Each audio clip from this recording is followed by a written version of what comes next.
بسم اللہ الرحمن الرحیم۔ کیا آپ کو معلوم ہے کہ یہودی سرخ بچڑے کو ذبح کرنے والے ہیں؟ یہ قیامت کی اہم نشانی ہے۔ اس کے پیچھے کیا راز ہے؟ اس کو سمجھنے سے قبل پہلے ہمیں مسجد اقصیٰ کے بارے میں جاننا ہوگا۔ مسجد اقصیٰ یروشلم میں موجود ہے اور یہ تمام مسلم کمیونٹی کے لیے نہایت اہمیت کی حامل ہے۔ مسلمان خانہ کعبہ اور مدینہ منورہ کے بعد سب سے زیادہ مسجد اقصیٰ کو ہی مقدس مانتے ہیں۔ دوسری طرف یہودی کہتے ہیں کہ یہاں ہزاروں سال قبل حضرت سلیمان علیہ السلام کا ٹیمپل موجود تھا۔ اس کو 2 مرتبہ گرایا گیا، جیسا کہ آخری مرتبہ رومیوں نے اسے گرایا تھا۔ یہودی تیسری مرتبہ اس ٹیمپل کو تعمیر کرنا چاہتے ہیں۔ وہ سمجھتے ہیں کہ یہیں سے ان کا مسیحا نمودار ہوگا، جس کا یہودی انتظار کر رہے ہیں۔ اسی وجہ سے مسجد اقصیٰ ان کے لیے نہایت ہی مقدس ہے۔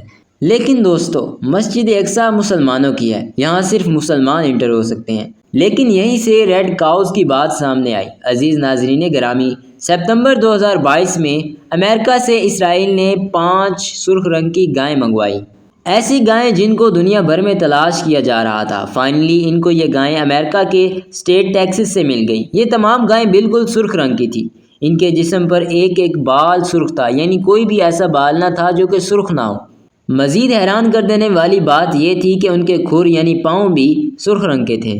اسی لیے اس طرح کی کاؤز تلاش کرنا نہایت ہی مشکل کام تھا۔ ان کو ریڈ ہیفرز کہا جاتا ہے، یعنی ایسی گائے جنہوں نے نہ بچہ جنا ہو اور نہ ہی ان کا دودھ دویا گیا ہو۔ ہر گائے کی قیمت $1,00,000 تھی۔ لیکن ناظرین، آخر یہودی ایسی گائے کس لیے تلاش کر رہے تھے؟ اس کے پیچھے کیا وجہ ہے؟ جیسا کہ میں نے شروع میں بتایا کہ یہودی مسجد اقصیٰ کو شہید کر کے یہاں پر ہیکل سلیمانی تعمیر کرنا چاہتے ہیں۔ لیکن یہاں یہودیوں سے زیادہ ہمیں زائسٹ کا ورڈ استعمال کرنا چاہیے۔ ایک عام یہودی کو شاید اس کی اتنی فکر نہ ہو، لیکن جو یہودیوں کی نیشنلسٹ موومنٹ ہے وہ یہ سارے کام پلان کرتا ہے۔ انہیں زائسٹ کہا جاتا ہے۔ ان کے مطابق ان کو ہیکل سلیمانی یا ٹیمپل تعمیر کرنے کے لیے پاکیزہ ہونا پڑے گا۔ اب ان کی اسکرپٹس میں لکھا ہے کہ پاکیزگی حاصل کرنے کا طریقہ یہ ہے کہ ان کو لال گائے چاہیے ہوگی جو بالکل لال ہو اور ان میں کوئی بھی ڈیفیکٹ نہ ہو، اور ان کاؤز کو ذبح کرتے ہوئے ان کی عمر 3 سال ہو، یعنی یہ بچڑے ہوں۔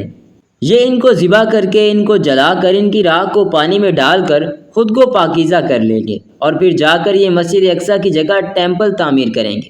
اس کے لیے انہوں نے ایک سٹرکچر پہلے ہی تیار کر رکھا ہے۔ انہوں نے اس ٹیمپل کا ایک ماڈل بھی تیار کیا ہوا ہے۔ ان کاؤز کو ذبح کرنے کے لیے ٹولز بھی بنا لیے ہیں، مثلا ہیرے کی چھری، یعنی انہوں نے آلریڈی ہی اپنی تیاریاں پوری کی ہوئی ہیں۔ اور ایک رپورٹ کے مطابق زائسٹ آلریڈی ہی مسجد اقصیٰ کی بنیادوں کو کمزور کر رہے ہیں تاکہ اس کو شہید کر سکیں، اور ان کو بس لال گائے چاہیے تھی۔ اب یہ تک کہا جا رہا ہے کہ اسی اپریل کو یہ گائے ذبح کر دی جائے گی۔ ریڈ کاؤز کو ذبح کرنے کا مطلب یہ ہوگا کہ یہ پھر سے مسجد اقصیٰ کو شہید کرنے کی کوشش کریں گے، وہ جگہ جو ہم مسلمانوں کے لیے نہایت مقدس ہے۔ 1969 میں بھی یہودیوں نے یہی کوشش کی تھی، جب ایک شخص ڈینس مائیکل نے مسجد اقصیٰ میں آگ لگا دی تھی، جس سے یہاں کافی نقصان ہوا تھا۔ ظاہر ہے کہ مسجد اقصیٰ کو شہید کرنے کی بات کی جائے تو بہت خطرناک ہوگا۔ یہاں تک کہ حماس نے اسرائیل کے خلاف جنگ کی ایک یہ بھی وجہ بتائی ہے کہ لال گائیں اسرائیل میں آ چکی ہیں اور اب یہ لوگ مسجد اقصیٰ کو شہید کرنے والے ہیں۔ لیکن ذرا تصور کریں کہ اگر مسجد اقصیٰ کو شہید کرنے کی کوشش کی گئی، ایسی جگہ جہاں مسلمانوں کی جان بستی ہے، تو اس کا کیا رزلٹ ہوگا؟ ظاہر ہے کہ ایک قیامت انگیز جنگ کا آغاز ہوگا۔ لیکن میرے خیال میں یہودی یہ نہیں کر پائیں گے، کیونکہ ان کی گورنمنٹ پر آلریڈی ہی کافی پریشر ہے، لہٰذا یہودی اپنی حرکتوں سے باز رہیں گے۔ مزید یہ خبریں بھی ملتی ہیں کہ یہ ابھی ان ریڈ کاؤز کو ذبح نہیں کریں گے، کیونکہ ان کی عمر 3 سال سے زیادہ بھی ہو سکتی ہے۔ باقی آپ کی رائے کیا ہے؟ کامنٹ سیکشن میں ضرور مطلب فرمائیں۔ شکریہ۔ ویڈیو اچھی لگی ہو تو لائک اور سبسکرائب کر دیں، ساتھ میں بیل آئیکن کو بھی کلک کر دیں تاکہ ہر آنے والی نئی ویڈیو آپ تک بر وقت پہنچ سکے۔ والسلام علیکم ورحمۃ اللہ وبرکاتہ۔